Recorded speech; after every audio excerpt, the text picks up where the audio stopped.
So this is audio revision for key topic 1 on Cold War, origins of the Cold War from 1941 through to 1958. I'm going to focus on looking at the individual elements, and we're going to talk about the causes, the events, and then the consequences.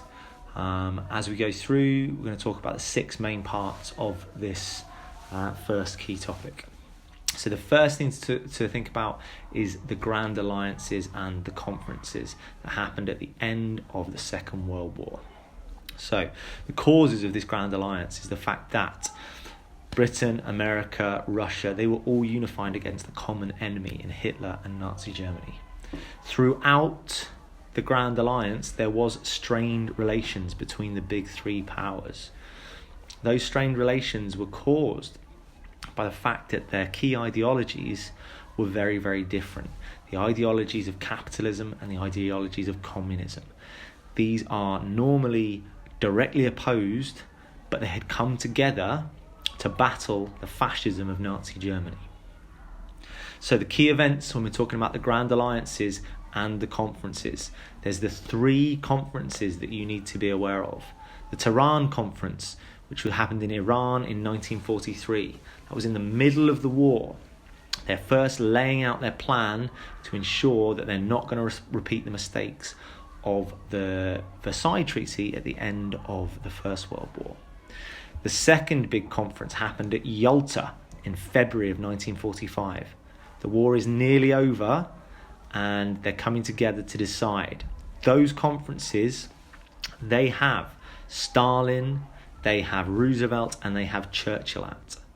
The last conference, Potsdam, in Germany, July 1945. The war against Germany is over.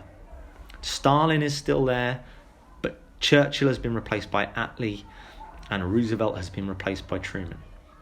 The key decisions of these conferences, the division of Germany into the 4 occupation zones, and within the Eastern Soviet zone, the division of Berlin. As well as that, the idea is that they would create the United Nations.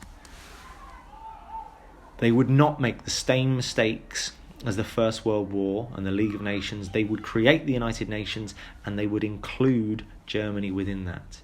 They would help to rebuild Germany. There were major disagreements at Potsdam.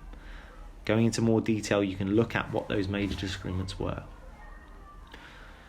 The consequences of the Grand Alliances.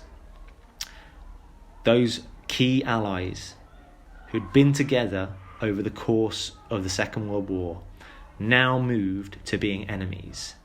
They were now facing down each other and aware that they would start off this Cold War idea because they no longer had that common enemy of Nazi Germany.